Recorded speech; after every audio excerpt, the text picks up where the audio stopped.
Rachetez les temps car les jours sont mauvais. Car les jours sont mauvais. Pour reconnaître ce que le Seigneur a fait pour vous.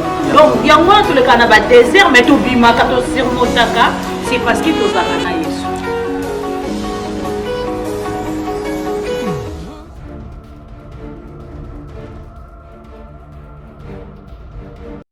Bienvenue dans l'émission Nabisoya. Rachetez les temps car les jours sont mauvais. Car les jours sont mauvais. Émission Automelabino Malabananzambe.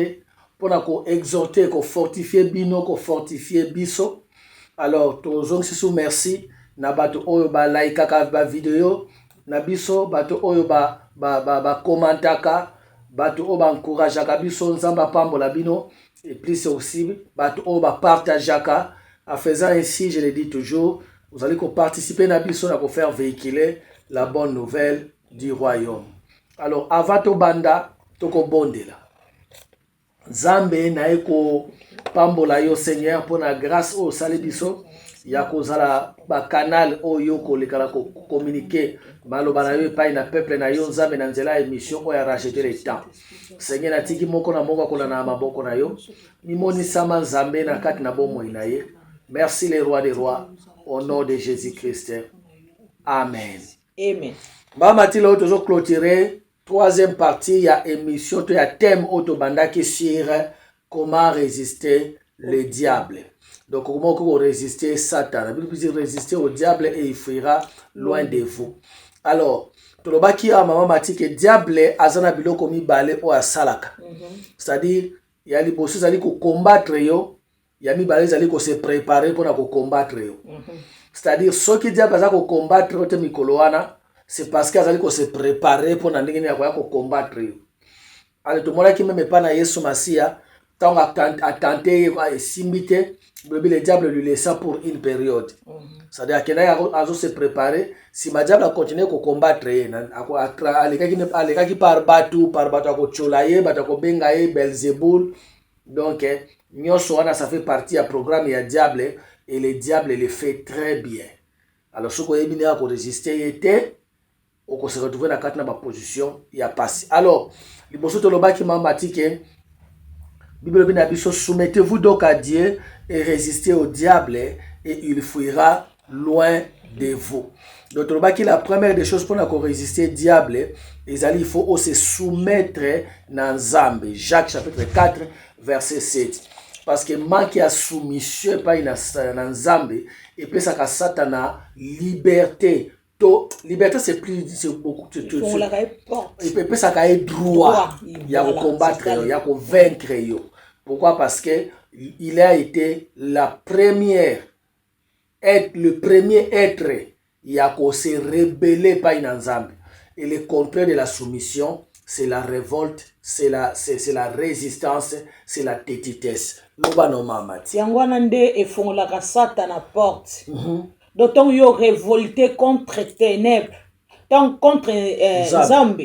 Donc au PC accès na diable. Par contre Bible ne donnez pas accès au diable. Et au PC ka Satan a accès à des fois biso moko à côté à pouvoir détruire. Accès on les akatanto désobéir na Nzambe azolinga biso tozana yango. Bien aimé. Ato moni to lobela ki yango pona kolakisa ke esengeli na biso to pesa yete to résister na diable. Ezana moko o diable abetaka maboko tango yo ofongoli li porte. Donc o pesi même donc o pesi droit ya kokende même ko lakisa Nzambe na biso tala mwana na yo po ato mona ke on a Job pasteur. Ake ko senga po banoko luka Jobi aloba mabe po ke zongela ngo Nzambo betela ki etolo. Combien Nzamba betela biso tolo? Azana posa to pesa la Satana accepté. Oh par contre to pesa ke accès azo zonge pa na Nzamba bitala olo baki aza mwana yo. Ta yemu muta fongoli linga po. Bon bible bengi accusateur pasteur. Yemu sana ye akendaka ko accuser bien-aimé. Nzamba azana posa to pesa diable accès na ba vie na bisote. Parce que yé ata tiki silence na ye na vie na yo. C'est pas qu'à tiki yo. C'est comme ça qu'on se préparer ndenge akoya les sous. Alors, on te le qui m'a dit, c'est-à-dire, soumettez-vous donc à Dieu et résistez au diable.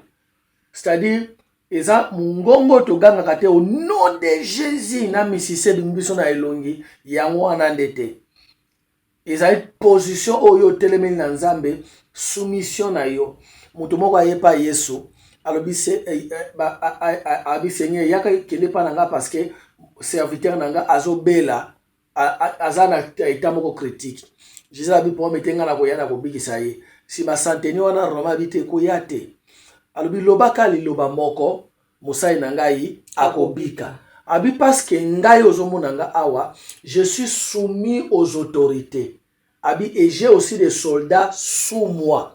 J'ai dit à l'un va et il va, à l'autre viens et il vient. Pourquoi soka abi na ba soda wana kende bakendaka abi na wana yaka akoya abi parce que ye moko pe azali soumis na ba autorité.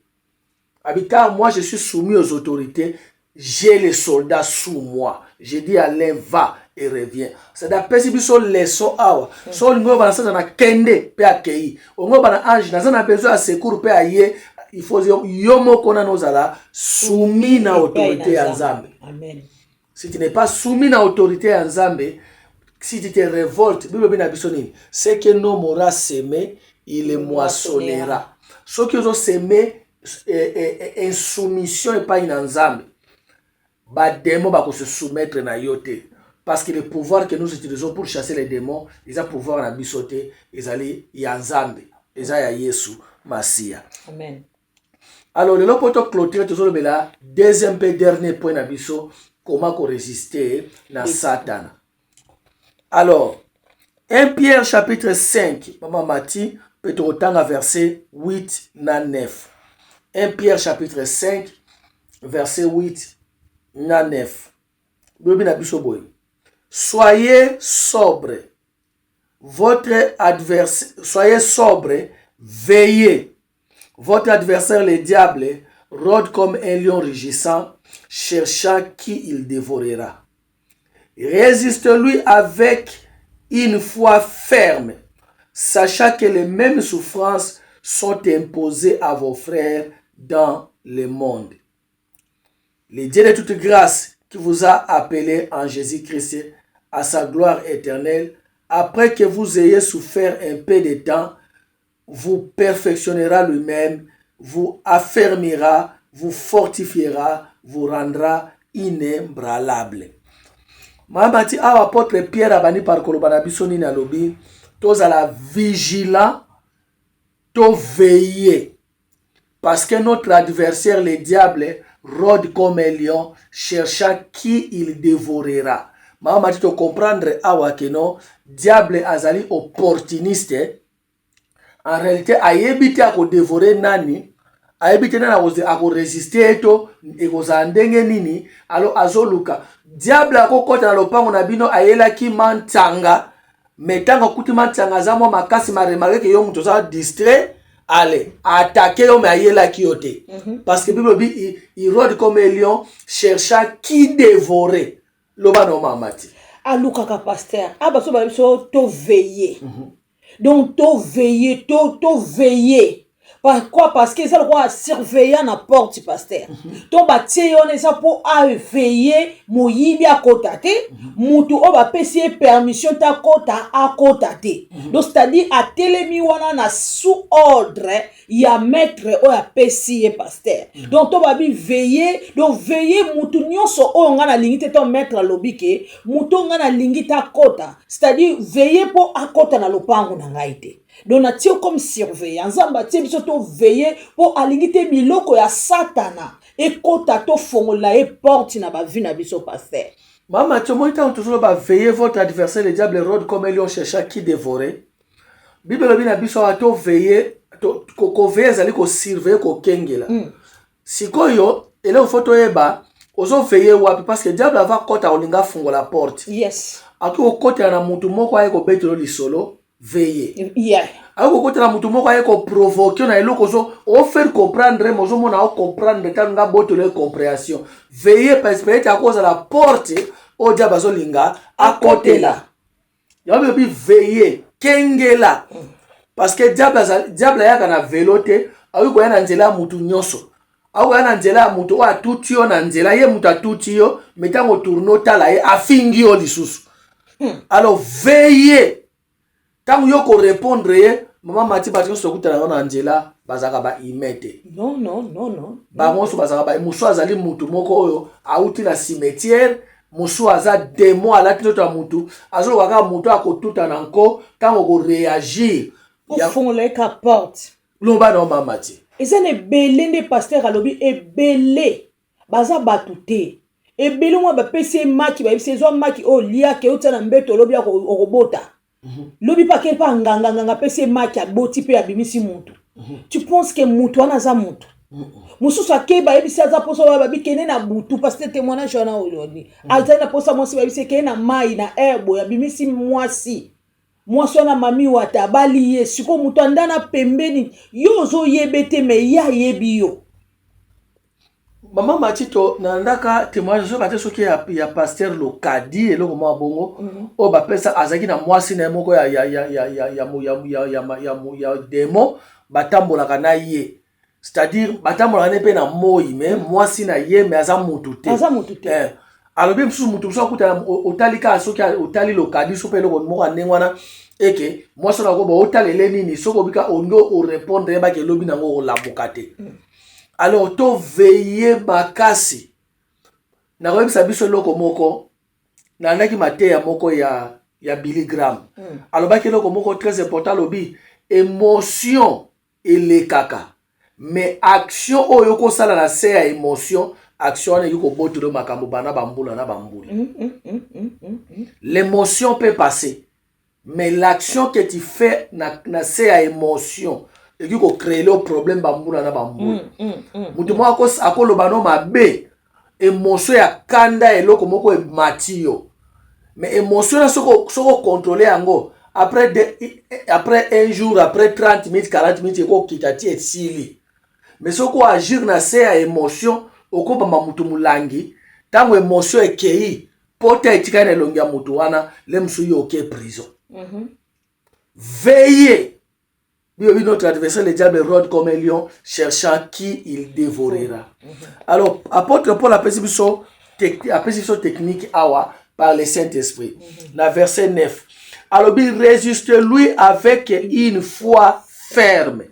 Abi ndenge no korese satana ayez une foi ferme. Foi ezanini, ezali ko sala confiance na onzambe alobaki. Pourquoi il faut utiliser la foi pour résister Satana? Maman m'a dit parce que parfois Satana a même la kabiso makambo ezali réel.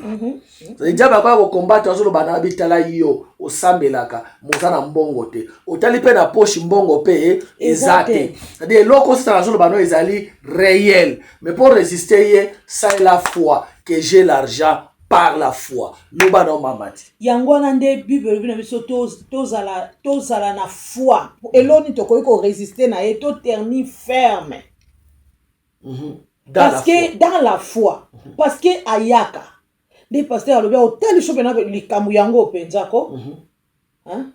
Otali so atali saka réalité eza vrai na misu na biso bato. Que oui, nazoluka pena mabote ya te. Mais so sambela nzambe. Mais ndeni yoko oza atisiko botite. Boya ital so bipe mais oui na sambela apeko pasteur. Mabota pe zate. Mais na sambela musa pe zate. Na zuluka pe sengo pe tant so supena eloko mobo ezate atal so pe pemeli muta sambela azanango. Mais yo sambela ka ezate. Otel pe no bike oui et azana raison mais Bible bien so tenir ferme. Tenez ferme dans la foi. Kotala onza diable azola ki sauté. Bible no bito vivre ka nona auto vie tozo mona. Le juste vivre par la foi. Le juste vivra par sa foi. Tozo mona te mais foi na biso zan e bombami na maloba na nzambe. Oyo nzamba lobi yango na biso nde to vivre na réalité te. Nzamba lobi nini pona kana yo. Zambalobi nini pour la situation ont traversé. Parce que Satan a otali so eza réel.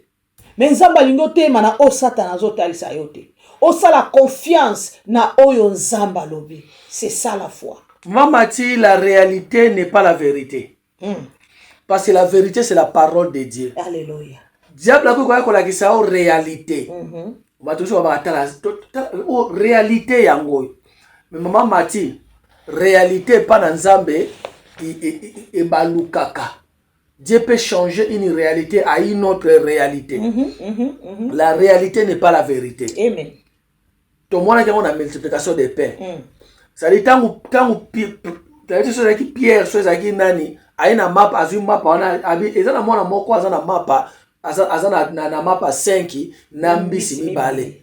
Mais albi mais ils ont signifié pour na batunyo soyo parce qu'il y a des acquis réalité. Réalité, c'est ça. Yesu na se plan on a filmé Yesu ataleka aseki iboyela ngango. Tango ayela ngo abaloli réalité comme vérité. C'est-à-dire réalité changée des mapas, 5 mapas na dembisi, il y a 5000 hommes sans compter les femmes et les enfants. En plus c'est tikali. 12 paniers et tikali. Pour te dire que la réalité n'est pas la vérité.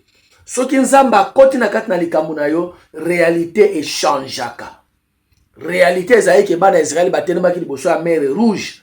Moi ba traverser ça parce que réalité ya liboso na ba. C'est impossible na réalité pasteur. No ba no mamati. C'est impossible. Mais parce que c'est réalité, c'est réel. Ma yango yo biso to suki a. Na so tambola nde to tambola na brain ndana na moni océan yango yo. Siko na mutu na ona lo bakena okati sana ke na ngambo wana. C'est impossible. Mais c'est impossible na mission na bato. Nzamba comme ça ki yango possible.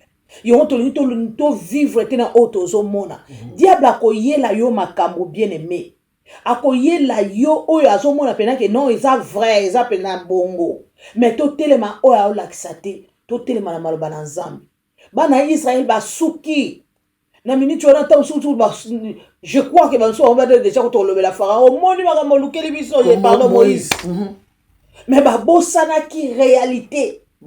La vérité, c'est le mon côté. Bien aimé, réalité, la vérité, et c'est le mon côté. Mouto distraire yote. Mouto me la distraction te. Osa na vérité na malobana yo. Vérité za Yesu. Na sena Yesu, oyebi nini aloba po na kana yo. Kota la réalité te. Ta la vérité, oza Yesu Masia. Car rien n'était possible. Réalité za kozo kapasi na nzoto. Vérité zali, par ce meurtrissure, tu as été guéri. Voilà la vérité. C'est à toi maintenant de parler plus la vérité, déclarer la vérité, croire à la vérité. Peut-être que vous avez 2 mois, peut-être que vous avez 3 mois. On me dit que si on est un hôpital, peut-être que vous avez 5 déclaration. Peut-être que vous avez 5 mois, vous avez déclaré vérité, malgré la réalité. À force de déclarer la vérité de la parole de Dieu, la réalité va changer. Amen. La réalité va changer. Maman tia porte continue à l'obéir. À l'obéir, résiste-lui ferme. Résiste-lui avec une foi ferme. Pas qu'à foi, mais une foi ferme. Pourquoi? Parce que les gens bateau bazana foi na tongo. Mais na midi, foi comme pete na poko foi comme mai na kata butu foi limwe. Mais une foi ferme. Adi o ebunda e boujakate, une foi inébranlable, stable. Et boujakate. Abi résiste-lui avec une foi ferme. Abi sachant que les mêmes souffrances sont imposées à vos frères dans le monde. Pour la nina lobi bo mamati. Parce que parfois diable a quoi la question que non batunyo so bazana bango bien kaka yo muto souffrir. Wana amen aye pa pasteur. Wana amen aye. Yango zo mona batu ba otika Nzambe ba okesimba bakisi. Yango zo mona batu baza ko abandonner lo bana Nzambe ba ke na distraction. Pourquoi? Parce que diable eloko aliboso to talise ke omoni na kati na Yesu za loko wa muto osepela te. Omoni ne yo za wana po ya kenda otalisa batu ta otesaka yo. Omoni ne ozata muto na bari nde azobina. Alaki sur le quoi yende mutazane sengo mais oke yonde mutozane sengo ozo na posa yende obonde la poya pembeni na Nzambe mais diable a côté ma pembeni na yo et le boso pour la question oza le plus malheureux ou bien le plus malheureux Donc on l'action maman Mati que batu nyonso basala bango bien sauf yo ka oyo zo lekise ozaka ka yo moko kaka ozomona te ke baninga pembeni ba oseka me yo ozoseka te omona te baninga no pembeni bazozwa biloko boye mendeni yo ozozwa te yango bibelo na biso tozala na fer to résister ye na ferme donc tozala na foi ferme que malgré oyo kopesa accès na satana te aza mobomi ayaka kaka mpona koboma bible etalisi biso misala satana kotikela ye accepte aya kokota mpo alelisa yo donc akoya kolakisa yo ke bato nyonso baza bien pasi wana kaka yo moko moto omona yango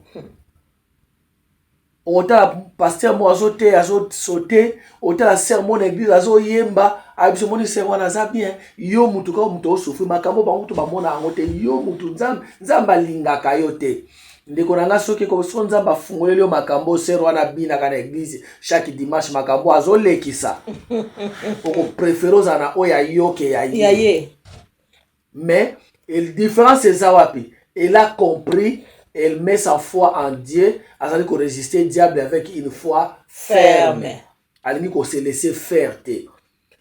Les mêmes souffrances sont imposées à vos frères dans le monde. Même souffrances wana. Donc, ils ont traversé. On a traversé. Maman Mati, na camarade moko ya pasteur. Aza pe mutu ya mboka na biso te to wande omona ya to fai na to solo omona moko afandi calme mais mona église omona zo bina to ça dit so te abina ka osa aolo makomona le muso asekisi bino atei abini ti mokola betelanga lisolo ya vina ndenge mwasi na ya liboso akufa na bana mibale na sida mais ye a se retrouver na sida na te basala ba examen nyonso za na ngote abina nga pasteur Gilles Natala na otala mwana ndenga oke kokufa moko te mibale obalu ko tali mama na bango ndenga komi omituni keso na komi ya wandenge nini passe sala ngai alakisi nga ba photo yebaka mema ba photo wana pona oloba témoignage ne po yemoka lobaka ngo même ti na share alobaka ngo alobi na ye na ake na Angleterre to basali test sinamboka la basalaka ebima négatif bazalika sûr te ayesusu na poto basali test tango médecin atali résultat ke ezate abimisi photo abitala mwasi na ngai ona bana na ngai bale bakufa la malade la médecin abi le monde est méchant abi koma bango bakufa yo zapoza na ngote abi eza nzambe mutu musozo mona keno azoseka azobinela nzambe odia basolo ba otakuti ya za bien za balingaka nde ya lingaka yo te c'est parce que yebo ya zo traverser te tu connais pas yango zana kondime pa ina nzambe kumisa nzambe sanzo la nzambe neto la nzambe Paul alobia Pierre alobia ngwa abi parce que ça même souffrance